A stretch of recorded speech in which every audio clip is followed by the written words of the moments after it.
Today we are going to study class 6 NCERT history. आज इतिहास का हम पहला चैप्टर पढ़ेंगे। क्या हमारा first chapter what where how and when, क्या कब कहाँ और कैसे, मतलब क्या चीज़ घटी और वे कब घटी और कितनी पुरानी है ना। इन सारी चीज़ों के बारे में हमें इस अध्याय में पढ़ने के लिए मिलेगा। तो हमारा जो चैप्टर है वो कहाँ से स्टार्ट हो रहा है, इधर से। रसीदास क्वेश्चन, यानी इस लड़की का नाम रसीदा है और इसके मन में एक सवाल है। क्या सवाल है इसके मन में, तो आइए देखते हैं इसके मन में क्या सवाल है, देखते हैं। तो लिखा हुआ है रसीदा सेट रीडिंग द न्यूज़पेपर।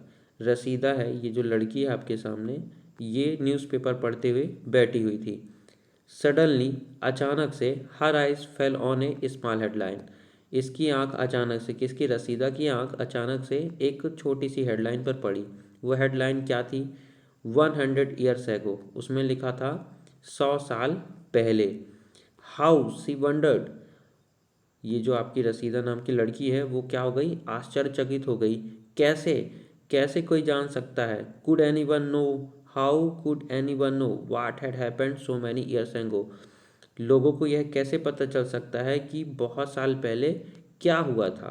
तो अब आपके मन में भी क्वेश्चन हो गया होगा कि उसमें हेडलाइन में लिखा था 100 years एगो, तो ये चीज़ें लोगों को कैसे पता है, 100 साल पहले की चीज़ें। 100 साल पहले की चीज़ें नहीं, यहाँ तक कि लोगों को बहुत पुरानी हज़ारों साल पहले की भी चीज़ें, हज़ारों भी नहीं, 20 लाख साल पहले क्या हुआ था इसके बारे में भी पता है। आगे हम पढ़ेंगे हंटर फूड गैदरर्स, ठीक है। हंटर फूड गैदरर्स के बारे में पढ़ेंगे जो कि 20 लाख ईयर्स पुराने, ये ओल्ड पीपल हैं। इनके बारे में हमें कैसे जानकारी है, 100 साल पहले की तो बात छोड़िए, 1000 साल पहले की भी बात छोड़िए, अब से लाख साल पहले क्या हुआ था इसके बारे में भी हमें यहाँ पे पढ़ने के लिए मिलने वाला है, ठीक है। देखिए अब हम कैसे जान सकते हैं, तो इसके बहुत सारे तरीके हैं। मैन्युस्क्रिप्ट की सहायता से, इंस्क्रिप्शन की सहायता से, मैन्युस्क्रिप्ट मतलब पांडुलिपि और इंस्क्रिप्शन मतलब अभिलेखों की सहायता से। ये यहाँ पे आपकी मैन्युस्क्रिप्ट है, आप देख सकते हो, चित्र देखोगे तो आपको याद आएगा। ये आपकी मैन्युस्क्रिप्ट, ठीक है। इसको एक बिर्च ट्री के छाल से बनाया जाता है मैन्युस्क्रिप्ट को। और ये है आपका इंस्क्रिप्शन। इंस्क्रिप्शन कैसा होता है, एक हार्ड सरफेस पे यानी ठोस सतह पर उकेर कर बनाया जाता है, ठीक है, याद रखिएगा। अब इधर से हम अपना अध्याय शुरू करते हैं। देखिए रसीदा का क्वेश्चन हो गया। क्या क्वेश्चन है कि उसका क्वेश्चन है रसीदा का कि 100 साल पहले क्या हुआ था, यह लोगों को कैसे पता चल सकता है। तो देखिए कैसे पता चल सकता है, फाइंडिंग आउट व्हाट हैपेंड, कैसे पता लगाएं हम ये बात। यस्टरडे, कल, कल का जानने के लिए, कल के बारे में जानने के लिए हम क्या कर सकते हैं कि कल क्या हुआ था। You could listen to the radio, हम रेडियो सुन सकते हैं। Watch television, read a newspaper, कल की खबर जानने के लिए हम क्या कर सकते हैं, रेडियो सुन सकते हैं या तो फिर टीवी देख सकते हैं या तो हम न्यूज़पेपर पढ़ लेंगे तो हमें कल की बातें पता चल जाएगी कि क्या हुआ था कल, या फिर पिछले साल क्या हुआ था।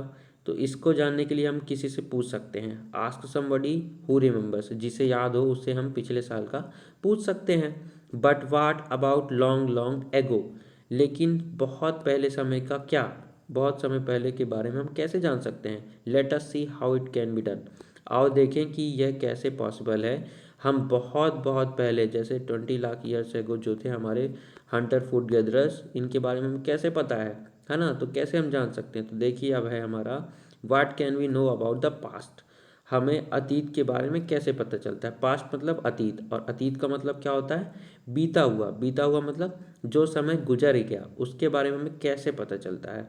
तो देखिए देयर आर सेवरल थिंग्स, है ना, यहाँ पे बहुत सारी चीज़ें जिनके सहायता से हमें पता चल सकता है कि पास्ट में क्या हुआ था।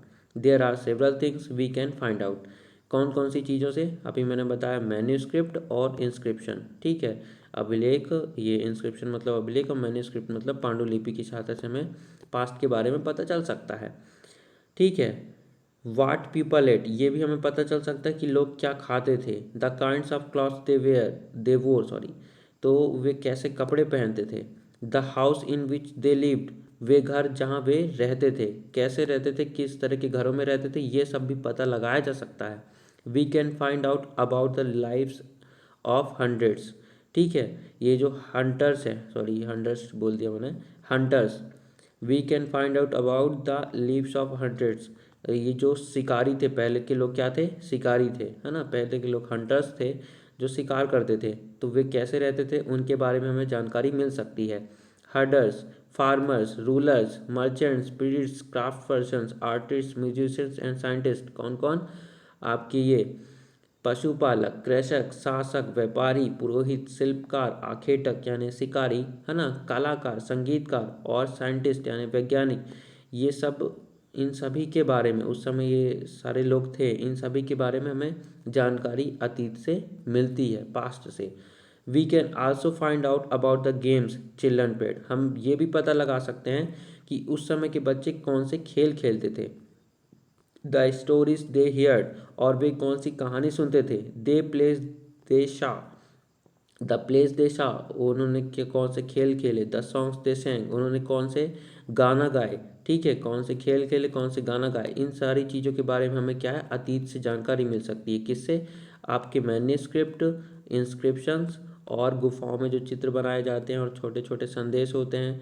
ठीक है, इन सभी की सहायता से हमें पास्ट के बारे में, लॉन्ग लॉन्ग एगो क्या हुआ था, यानी बहुत बहुत समय पहले क्या हुआ था, इन सारी चीज़ों की जानकारी हमें इनसे मिल सकती है। ये कोई इम्पॉसिबल वाली बात नहीं है, पहले क्या होता है हम पता कर लगा सकते हैं। इन सब के अलावा ये जो अवशेष मिला करते हैं, ठीक है, अभी आगे हम पढ़ेंगे क्या होता है ये सब, तब आपको पता लगेगा। अब देखिए हमारा अगला पैराग्राफ है, वेयर डिड पीपल लिव, लोग आखिर रहते कहाँ थे। ठीक है, अभी जैसे हमारे ये पक्के ईंटों के मकान बने हुए हैं, ऐसा सब पहले कुछ नहीं था। ठीक है, पहले के लोग जंगल में रहते थे। तो कैसे रहते थे लोग, तो देखिए सबसे पहले तो हमसे बोला कि find the river Narmada on map 1 page 2। Page 2 में, आपके बुक के पेज 2 में मैप 1 है, ये रहा आपका मैप 1, और इसमें क्या बोला है, नर्मदा नदी को फाइंड करना है, ढूंढना है। तो ये रही आपकी नर्मदा रिवर, एमपी में। नर्मदा रिवर कहाँ होती है, एमपी में है, मध्य प्रदेश में। मध्य प्रदेश के कौन से हिस्से से निकली है, अनूपपुर जिले में अमरकंटक से। कहाँ से, अमरकंटक से निकली है, याद रखिएगा। और भी क्या चीज़ याद रखना है आपको, ये भी याद रखना है, ये तो आपको याद ही रखना है कि नर्मदा नदी का उद्गम स्थल कहाँ से है, अमरकंटक से है। ठीक है, और नर्मदा नदी को क्या कहा जाता है, मध्य प्रदेश की जीवन रेखा, लाइफ लाइन। क्या बोलते हैं, लाइफ लाइन कहते हैं नर्मदा नदी को, है ना। क्या नर्मदा रिवर को क्या बोला जाता है, एमपीस यानी एमपी के क्या बोलते हैं, लाइफ लाइन बोलते हैं, यानी जीवन रेखा। किससे, कौन सी नदी को बोलते हैं, नर्मदा रिवर को, याद रखिएगा। ठीक है, अब देखिए, people have lived along the banks of this river for several 100,000 years. हजारों सालों के लिए लोग कहाँ रहे हैं, banks of river. Which river, Narmada river, यानी नर्मदा नदी के तट पे। बैंक मतलब होता है तट, ये आपका पैसे रखने वाला बैंक नहीं है, वो बैंक भी होता है, और इस बैंक का मतलब होता है तट, यानी नदी का किनारा। तो इन नदियों के किनारे भी लोग रहे हैं। ठीक है, बहुत हजारों साल तक रहे, हजारों साल पहले यहाँ लोग रहते थे। ठीक है, some of the earliest people who lived here were skilled gatherers, that is people who gathered their food। तो इन नदियों के किनारे जो लोग रहते थे, कौन से लोग रहते थे, अर्लीस्ट पीपल, उस समय के लोग, जिसे बोल देते हैं हम आदि मानव लोग, आरंभिक लोग। ठीक है, जो लोग वहाँ रहते थे वो गैदरर्स थे। गैदरर्स थे मतलब वो इकट्ठा करने में माहिर थे, वो जंगलों से चीज़ें इकट्ठा करते थे, है ना। हु गैदर्ड देयर फूड, वो अपना भोजन क्या करते थे, इकट्ठा करते थे, समेटते थे। They knew about the vast wealth of plants in the surrounding forest and collects roots, fruits and other forest produce for their food. ठीक है, ये जो उस समय के हंटर्स थे और ये अर्लीस्ट पीपल थे, वे अपनी संपदा को अच्छी तरह से परिचित थे, मतलब विशाल संपदा है जो जंगल में, है ना। यहाँ पे आपको बताया, यहाँ पर स्किल्ड गैदरर्स थे वो। ठीक है, बहुत ही निपुण थे इन सारी चीज़ों को इकट्ठा करने में, अपने भोजन के लिए, भोजन को इकट्ठा करने के लिए। They knew about the vast wealth ना, वेस्ट वेल्थ मतलब विशाल संपदा। कौन सी संपदा, संपत्ति नहीं, संपदा प्लांट्स की संपदा। सराउंडिंग्स मतलब उनके चारों ओर, वो तो जंगल में रहते थे, तो उनके चारों ओर जो बहुत बड़ी संपदा थी, किसकी, पेड़ पौधों से संबंधित। क्या है पेड़ पौधों से संबंधित, रूट्स यानी जड़ें, फ्रूट यानी फल, और other forest produce for their food, और जंगल के और अन्य उत्पाद जो उनके जीवन जीने में बहुत सहायक थे। इन सभी के बारे में ये वास्ट वेल्थ जो थी, इसके बारे में उन्हें अच्छे से जानकारी थी, किन्हें, अर्लीस्ट पीपल को। दे आल्सो हंटेड एनिमल्स, और वे किसका शिकार करते थे? एनिमल्स यानी जानवरों का भी शिकार करते थे। वे रूट्स यानी जड़ें खाते थे। देखिए जड़ों वाले पौधे कैसे होते हैं, जैसे हमारा आलू होता है, पोटैटो, ये कहाँ उगता है? ज़मीन के नीचे होता है, ठीक है। इसी तरह आपने सूरन जरूर सुना होगा, ठीक है। सूरन ये कहाँ होता है? हमेशा ज़मीन के नीचे होता है, ठीक है। तो ये रूट्स कहलाते हैं। जैसे आपका कैरेट, ठीक है, ये कहाँ होता है? रूट में। रेडिश मूली आपकी, वो भी कहाँ होती है? नीचे होती है ज़मीन के। तो जो भी ज़मीन के नीचे होती है वो क्या कहला जाती है? आपकी रूट्स कहला जाती है, याद रखिएगा। ये नहीं कि अब बरगद का पेड़ है तो उसकी जड़ खाने लग जाए, ऐसा नहीं, ठीक है। फ्रूट्स तो आपको पता है, और फॉरेस्ट में जो भी और अन्य चीज़ें खाने लायक होती है वो भी खाते थे। इन सब के साथ साथ ये जो आपके अर्लीस्ट पीपल थे, वे क्या करते थे? एनिमल्स को हंट करते थे, यानी उनका शिकार भी वे करते थे, ठीक है। अब देखिए अब हमसे क्या बोल रहा है? Now find the Sulaiman and Kirthar hills to the north west. North west मतलब उत्तर पश्चिम में क्या है ढूंढना है हमें? सुलेमान एंड किर्थल हिल्स, यानी सुलेमान और किर्थल की पहाड़ियाँ नॉर्थ वेस्ट में ढूंढना है। तो सबसे पहले आप तो एक चीज़ याद रख लीजिए, नॉर्थ वेस्ट क्या होता है। जब भी हम बुक वगैरह में पढ़ते हैं तो हमेशा ईस्ट होता है हमारे राइट हैंड में, वेस्ट होता है उसकी अपोजिट डायरेक्शन में, यानी उल्टी दिशा में। ईस्ट का अपोजिट क्या होगा? सामने वाला ही होगा, तो वेस्ट होता है ईस्ट वेस्ट। फिर यहाँ पे होता है आपका नॉर्थ, और यहाँ पे नीचे होता है साउथ। नॉर्थ हमेशा ऊपर होता है, यानी आप ऐसे समझ सकते हैं ये सिर है हमारा, और साउथ ये हमारा पैर है, ऐसे याद रखना है। हेड और आपके फुट से याद रखिएगा। राइट हैंड में ईस्ट होगा, लेफ्ट हैंड में क्या होगा? आपके वेस्ट होगा। उसके बाद नॉर्थ, ऊपर सिर में क्या होगा? आपका नॉर्थ होगा, और फुट साइड क्या होगा? पैर तरफ आपके क्या होगा? साउथ होगा, याद रखना है। अब हमसे देखिए क्या बोला था यहाँ पे? नॉर्थ वेस्ट में। कहाँ बोला था? North west. तो नॉर्थ वेस्ट कहाँ होगा? देखिए ये तो आपने समझ गए आप, ईस्ट वेस्ट नॉर्थ साउथ, ये तो चार डायरेक्शन आपको ऐसे पता है। लेकिन नॉर्थ वेस्ट क्या होता है? तो देखो नॉर्थ वेस्ट होता है, ये दोनों पास में है एक दूसरे के आमने सामने, तो इसको बोल देते हैं, यहाँ के लिए नॉर्थ वेस्ट यूज़ करते हैं। यहाँ पास की बात होगी तो इसको बोलेंगे साउथ वेस्ट बोल देंगे। अगर यहाँ पास की बात करेंगे तो ईस्ट साउथ बोल देंगे। अगर यहाँ पास की बात करेंगे तो ईस्ट वेस्ट बोल देंगे, ठीक है। ऐसे याद रखना है।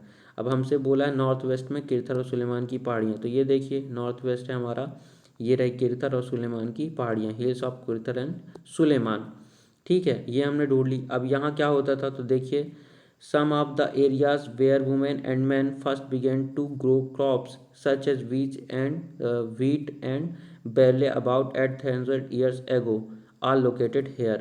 देखो याद रखना आप, अब से 8,000 साल पहले, कब? 8,000 ईयर्स एगो। इन जगहों पर, किन जगहों पर? आपकी इधर किरथल और सुलेमान की पहाड़ियों में सबसे पहले गेहूं और जौ की खेती की गई। किसकी?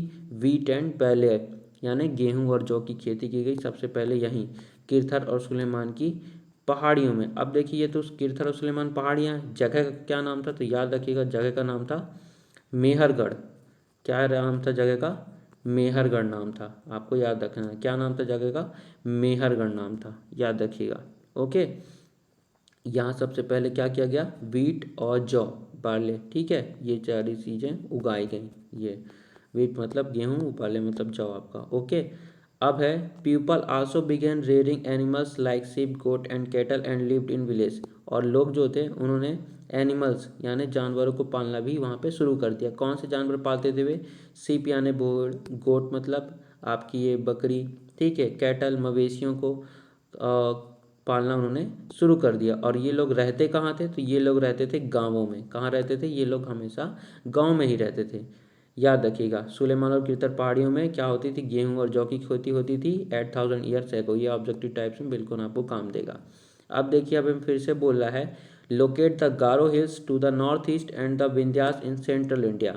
अब हमें बोल रहा है गारो हिल्स यानी गारो की पहाड़ियों को नॉर्थ ईस्ट में ढूंढना है। कहाँ ढूंढना है? नॉर्थ ईस्ट में। तो देखिए मैं फिर से आपको बताता हूँ, ऐसे हमारा होता है, ये होता है ईस्ट वेस्ट नॉर्थ साउथ होता है। हमको क्या बोला है? North east. नॉर्थ ईस्ट मतलब ये वाला एरिया, ठीक है। नॉर्थ ईस्ट यहाँ ना, नॉर्थ यहाँ ईस्ट यहाँ, तो इन दोनों के बीच के एरिया को बोला है नॉर्थ ईस्ट। तो ये देखिए नॉर्थ ईस्ट में आपको मिल गया गारो हिल्स। ये देखिए गारो हिल्स, गारो हिल्स ये रही। और क्या बोला है? और बीच में यानी सेंट्रल में, सेंट्रल में विंध्य के सेंट्रल में क्या ढूंढना है हमें? विंध्य हिल्स ढूंढना है। ये देखिए सेंट्रल यानी बीच होता है, बीच में, सेंटर मतलब बीच, तो ये है हमारी विंध्यास, ठीक है, विंध्य की पहाड़ियाँ ये रही। अब इधर क्या हुआ?